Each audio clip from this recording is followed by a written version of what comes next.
Hey watercolor wizards, Hajra here. Today I'll be working on a collaboration piece with Shahrazade from Shahrazade Saves the Day, and I'll be doing a Shahrazade piece in Inktense for a Halloween and Inktober collaboration. Thanks for parking your brushes here, and let the epic inking adventures begin. Free Skillshare video links, art blogs, Q&As, sketches, deconstructed paintings, video notes, and art gifts are all at a single convenient tier for patrons on Patreon.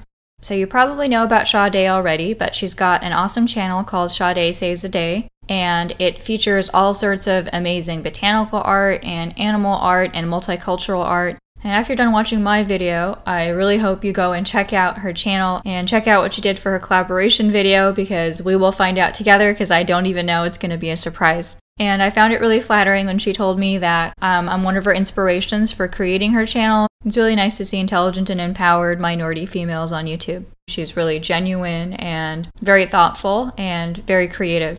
So I'm delighted to introduce you to her channel if you don't know about it already. I'm doing this inking line in a waterproof pigment-based archival ink Zig Rider marker, which has two tips, a 0.5mm tip and also a broader 12mm tip. And so it gives you a very delicate, even line. If you want a varied width line, then you should use a broader marker tip that has a flat chisel tip, or you can use a calligraphy dip nib pen, or you can use a watercolor brush, and all of those will give you lines that are not of equal width. This is a great marker to use. It lets you put the ink lines down first and then come back in with watercolor or gouache or liquid ink, and the lines don't run because it's waterproof. If you do want to have runny ink effects, then use a water-soluble ink and not a waterproof ink.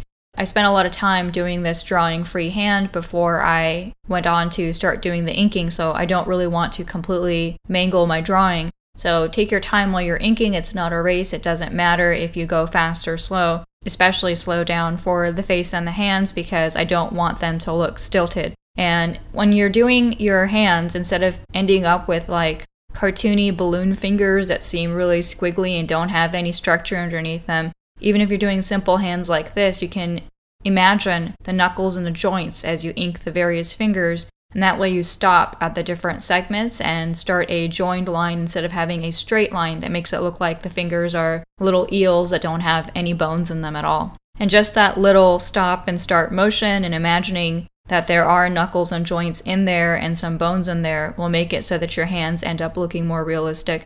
When it comes to the face, you can see that I just scribble a marker onto that ruler and take a really fine quadruple zero brush. You could also use a 20/0 spotter brush or any other brush you have that has a really fine tip. And I just dip my little fine brush into that scribbled marker ink and then use that to do the face.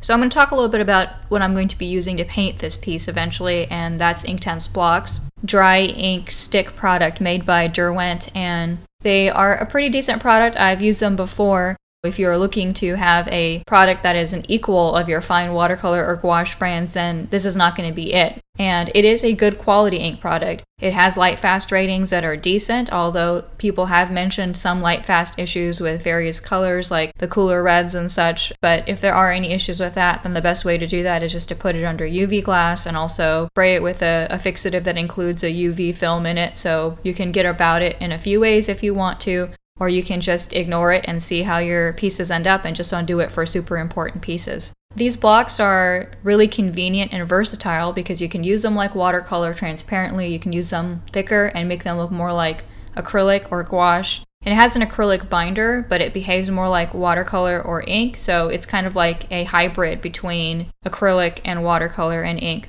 I found personally that the look of it, because it dries very matte and powdery, looks more like gouache. Gouache does tend to dry duller than watercolor, and these colors do have a sort of earthy, more powdery matte finish than super luminous watercolors. So basically, I really think it's a fun product because it looks like gouache, is sold as an ink, is waterproof once it dries, but you can reconstitute it on your palette. You might end up not making it quite waterproof if you use it thicker, so I'll talk a little bit more about that later. And it's also very convenient because unlike bottled or liquid ink, you don't have to pry open hard to open bottles, and it doesn't sit around drying up because it comes as a dry stick, just like a pan would come dry. And if you know me, you know that I prefer pans to tubes for the same reason, because tubes are hard to open and you have to worry about when they're going to dry out. So when I'm painting these fabric folds on here, they look more complicated than they actually are to do. sheer fabric folds and segments are actually best done wet on dry in thin glazes with an angle brush or a flat brush because you get some nice, accurate triangular shapes. Going to read more accurately than doing all of this fabric wet on wet so that everything is very loose and you will lose the folded crisp angles that happen in the fabric. And I don't really have to worry too much about going from light to dark because Inktense is going to be waterproof if you apply it in glazes, so apply some segments of this fabric and come back later with darker or lighter colors and not really have to worry about it lifting up, which is nice. And these do come in little sticks, and I just cut off a piece using an X-Acto knife or a razor blade and put them into the palette in different wells, and that way I can have the colors to use from there. I prefer not to use the sticks directly on any kind of painting because it's just not my style to have those rough crayon marks on the page. I prefer to look like paint, which is why I just cut off bits from the blocks and put them in the wells and use a wet brush and use them like paint from there. And I am using my leftover Inktense paint that's in this teeny palette. And I'm aiming for a cool red magenta contrasted with a blue color scheme for this because it really is emblematic of the kind of bright jewel tones that you can see in Persia and Pakistan. And I'm doing Shahrazade, and she's basically a vizier's daughter who gets married to a king who's been damaged and who's a bad person, and she has to sort of outwit him. And the Arabian Nights are these stories within stories, fairy tales from that part of the world. The stories come from and are placed in and were told in regions going all the way from Islamic Spain in the West and Europe to the Middle East and Persia, Pakistan, and going further east to the rest of South Asia and some areas in East Asia where Muslim trade existed at the time, like Samarkand. And as a result of that, you actually have some of these stories like Aladdin, which is actually pronounced Aladdin. It was originally set in China. Aladdin was Muslim, but he was a Chinese Muslim because the stories were being told across all of these different regions. So it's actually a very multicultural set of stories because you end up having the poetry and the romance and the crime or mystery elements from all of these different cultures being embedded into these stories. And it's also called a 1001 Nights sometimes because 1001 just means a huge amount in Arabic and in Urdu. So if you say 1001 Nights, it doesn't necessarily mean literally that Shahrazad was telling these stories for that long. It means that she was telling them for a long time and she told a lot of them. And 1001 Nights is a better title for it anyway because when you call it the Arabian Nights, it implies that it was set just in Arabia when actually it's covering an entire continent and a huge number of cultures and regions. So it's better to call it 1001 Nights. Western and Eastern authors and poets and artists have been influenced by 1001 Nights, and that would include Yeats and H.G. Wells and Lovecraft, Conan Doyle, Edgar Allan Poe, Elizabeth Gaskell, and of course the list is much longer, but I don't have time to cover all the people. All of these iconic tales like Aladdin, Sinbad, Ali Baba, and Shahrazade's whole narrative, they just are very memorable, just like the Grimm's fairy tales or Andersen's fairy tales. And as for myself, I have a family that has Pakistani and Persian blood, and I really appreciated these stories growing up in the West because it was just an exotic look into that part of the world. They aren't any less ribald or violent than your traditional Grimm's fairy tales, so I don't think it's any different in that way for anybody who is criticizing them. I think all fairy tales actually have a very dark side to them because fairy tales were meant not just for children, but often for adults, and they have a lot of adult themes in them as a result. So you've got all of these stories with genies and jinns and ifrits and puris or fairies, and puri is actually where the Western term for fairy originated, which is why it rhymes. There's also all the fun stories with magic wishes and curses and everything from flying carpets to flying horses. And I just really loved Shahrazade's character because she was a brave, intelligent, and creative woman who ultimately outwits and transforms this sexist tyrant of a husband that she has married. So she wins in the end over this boorish person. And that's a good lesson for any culture in any country because there's plenty of sexism to go around. So I think as a little girl, she's a great character to read about, and also as a young woman, she's a great character to read about in all countries and all cultures around the world.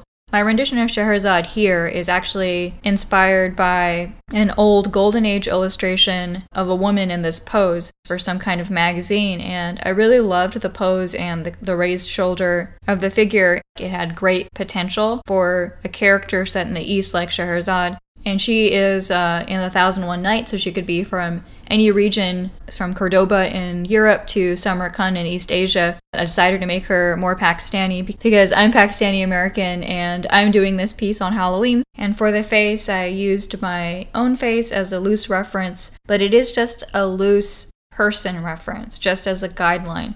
She isn't meant to be me or to look like me exactly or anything. Every artist's favorite model is herself or himself because you're free as a reference model for yourself and always available. So it's not, in my case at least, because I'm super vain and just like to draw myself, but just because it's readily available. And you'll see that with just about any artist who is interested in using references, is that they end up using themselves or their family members a lot. And you can see examples of that in Donato Giancola's work or in Alex Ross's work, and any other artist who feels like they are in a pinch and need a reference, they'll use themselves.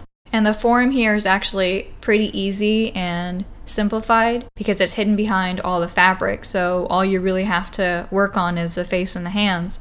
And I did get really enthralled by the fabric because I really love painting all those little glazed sections. And so I broke my own rules and I didn't do the face first. And I also broke another one of my rules and I didn't save my sketch on a separate piece of sketching paper. I just took a lot of time to do the sketch freehand and solely on my hot press Arches watercolor paper that I was inking and painting on, so I didn't have a backup copy of my sketch. This ended up causing me stress later because I did feel like the face didn't turn out well, but I didn't have a backup sketch and I was stuck trying to just fix this piece because I didn't have enough time to draw the drawing again from scratch freehand and then ink and paint it all over again. You should do as I say and not as I do because even when I break my own rules, I end up paying for it. And the Inktense is staining and waterproof in thin glazes like this. So I do try to think about accuracy. If I was working in just traditional watercolor, I can afford to be a little bit more experimental because you can go back and lift and correct edges and shapes, but you can't do that with the Inktense unless you want to cover something up. So if you are interested in doing a more transparent piece that's in an ink and wash style, you do have to be more accurate and just think about it like permanent ink. Shahrazade is a pretty well-known character in the West from books and movies. And also, I think Pakistani clothes and jewelry are pretty well known in the West too, because I think a lot of people from South Asia, their parents like to still wear their clothes, and also on special occasions they also have their kids wear their clothes. So probably if you have any friends from this part of the world, you've seen their clothes and their jewelry. So I think that my video is actually going to be far less illuminating than whatever Shahrazade ends up sharing, because she's going to be sharing folklore and cultural tradition from Trinidadian culture, and I don't know anything about Trinidadian folktales and culture. And I'm assuming most of you also don't know as much about Trinidadian culture. So I do think she's going to cover some new and intriguing ground for us, and I think it's going to be a lot more exciting and novel to check out. Anyway, the skirt that Shahrazade is wearing is called a lehenga, and that's just a skirt that goes from your waist to the ground, and I'll show some pop-ups where I'm wearing it in my wedding anniversary photos that I took in 2017, so here's a very recent lehenga that I'm wearing. And the veil or sheer scarf on her head is called a dupatta. And yep, I'm wearing one of those too. And the shirt for this is just called a kameez or a blouse, depending on the length of it. If it's longer, then it's a kameez. And she's also wearing a lot of jewelry or a ziver in gold or sona. An earring is called a bunda or a chumka. And a necklace is called a har, and a bracelet, especially a thick cuff like the kinds she's wearing, is called a kara. And my mom also inherited Pakistani jewelry from her mom and grandmother, and that jewelry just lives in the bank in a secure deposit box. I only got it out for a few hours for these photos because I really can't use it for anything else except for formal photos and formal events, which is a rare thing for us. And sometimes I wish my mom had inherited watercolors or art supplies to pass along to me instead, because I would use them much more. Instead, you've got this thing that's impressive and beautiful, but you usually just have it stored away in a bank because what do you do with it? But you can see just how important this jewelry was to my mother and my grandmother, and that it's a big part of inheritance in Pakistani culture because it's a beautiful way of passing on savings or inheritance to a daughter. And my mom actually has some sad stories of how she had to sell some of her gorgeous jewelry from my great-grandmother so my mom and dad could afford to buy tickets to move to the US in the 1980s. I do think it's interesting that they came here from so far away and ended up having kids and raising their family in California, and that they did bring some of their culture with them with the jewelry that my mom had left over. And I've tried really hard to retain a love and respect for their culture and their cuisine and their clothes and language and all the Pakistani heritage that they're bringing. It's just so much fun to me to have all that additional beauty and diversity that enriches me from their culture as a Pakistani American.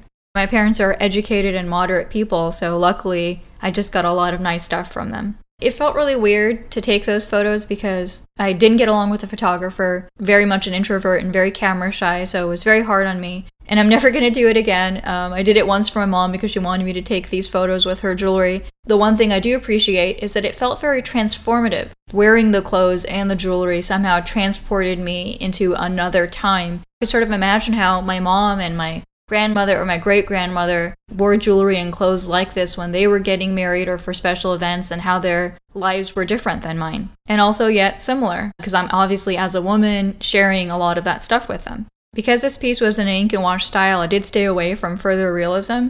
So you could also do it without ink lines and just do it in layered watercolor, or also you could do it in opaque watercolor or gouache for more realism. And both of those techniques, whether you do a layered watercolor or an opaque watercolor or gouache, would give you more realism. I did feel that ink lines with Inktense wash was a good send-off for the end of Inktober and also as a Halloween piece. So that's what we decided on when I was emailing with Shahrazade. And you can see I'm using a teeny tiny palette here, which I've used several times this year. And I will have to admit that it's more annoying than helpful. People keep asking me where I got it, so I tell them it's from Shapeway's website, and it's very expensive. I think it was created by Stephanie Law. I paid more for it than I've paid for any of my other porcelain palettes. The wells are too tiny for proper wetting and mixing of the colors, and maybe having really teeny tiny micro wells is your cup of tea, but I just found them to be really irritating, and I would not recommend it to anyone, whether they're painting at home or for travel painting. All my other palettes, even though they're on the smallish side, are still much more roomy in the wells than this one is, and I just think that it's too small to be useful, but you know, you can try it if you want. And I was using some of the violet and orange and yellow to create a skin tone that was a golden medium brownish tan color, but it kept fading back lighter as it dried. Gouache dries duller and darker, and watercolor will dry lighter. Inktense will also fade back as it dries, but I do feel like the colors dry duller and lighter than my traditional fine watercolor and gouache colors. And again, the Inktense blocks are really fun, and they're a great replacement for other less convenient and less versatile inks, but they're just not going to replace my fine watercolor or gouache colors. And even if you draw and paint a lot, sometimes a piece will have a mishap or just not turn out as well as the image that you had planned in your head. I still mess up occasionally, and though it feels crummy at the time, it's totally okay. No one is perfect, and everyone will have some hits and some misses when you're doing anything. And this was one of those times. I worked on the face last, and I also didn't have a backup sketch. And as it came along, I just wasn't that happy with it, unfortunately. And it wasn't like something really horrible, like spilling some dark blot of ink right on the face or on some important part of the painting. It just didn't come out as well as I wanted. And I couldn't quite say as I was painting it just what it was that felt off. But after I was finished for the night and left it alone and turned the camera off, morning when I woke up and had fresher eyes, I realized that it was the hair that I didn't like, but it was done with waterproof ink black marker, and that's a pretty permanent medium. So I had to try to figure out if I was just going to leave it. Really didn't have the time to start over. And I couldn't lift it to fix and alter it like I can do with watercolor or gouache, so that was already out as an idea. And then I decided I could try to cover up what I wanted to fix about the hair with the white Inktense and then maybe paint over that. I did find out that despite the claims that people make, it's not as easy to cover opaquely with the Inktense without having some bleed through over and over again, especially when you're trying to cover up black ink with a white Inktense block. as I made the white Inktense thicker, it ended up also lifting and scooting around when I tried to paint over it, even if I put it down in wet and wet, totally mixed up glazes. And so I just kept having this problem where I was trying to paint the forehead and a different hairstyle over the white patch-in job of the Inktense, and then it just kept sort of lifting and showing some bleed through and scooting around. And so I really do think that with the Inktense, that when you apply it thicker, it just doesn't work as well as a waterproof medium as when you use it in glazes, which I found to be much more waterproof. For my Winnie the Pooh piece that I painted last year, I did end up using the paint quite thick in some places, and that was Inktense paint. And it didn't come up, but I had worked on it continuously in thinner glazes and never applied it thicker all at once in any place, and that's why I think it worked that way. Easy to layer and waterproof when you're using it thinner in glazes, but when you get it thicker, it can be problematic and lift and scoot around. So I ended up being creative out of desperation and extended the hairpiece jewelry that she has to make it fall also onto her forehead. She's got a lot of accessories and she can just add a few more accessories. So there's an idea if this happens to you. It is easier to dab in a few different colors than it is to cover with just one color. I did like this piece a bit more because the hair was changed up and I thought it just suited the piece better. Since I had to wait between drying layers as I was fixing the hair, I sort of got bored and thought I'd play with the background to pass the time, and so I ended up putting in a night sky and splattering in some stars. And you can see me do starry skies very similar to the one I popped into this one in at least 3 other videos, including my Russian castle painting, my Princess Leia piece, and also my ink and wash mini landscapes video. So if you want to see how I do starry skies like that, then just go check those out. If you want to experience the best traits of watercolor and gouache, then you're just going to have to use real watercolor and gouache. Inktense doesn't fully replace them, but it is versatile enough to use in a watercolor style or in a more opaque gouache or acrylic style because it has a hybrid nature. And if that's what you want or prefer, or if you just want to have one set around of some kind of paints or that's all you can afford, it's actually the closest that I have found to be able to work as a watercolor and gouache and ink all at the same time. So it is a really sort of neat, futuristic type of product. So I hope you enjoy the information and experience I shared in this video. And I do like the hair better. I think it fits more the period and era of her costume and look more than the flat straight across bangs. And even though it was just a fast impulse decision, I do like that I put in the sky as well because it makes the whole piece look more sort of full and finished. Well, Wizards, hope you enjoyed my ink and wash piece of Shahrazade done in Inktense. Anyway, I can't wait to see what Shahrazade has created. Please go check out her art and channel and collaboration video. I'll put links to all of her good stuff in the description box below. Thanks for perking your brushes here, happy Halloween, and epic ink adventures! Please like, comment, subscribe, and check out my website link, Skillshare, and Patreon page to support my art and art channel below.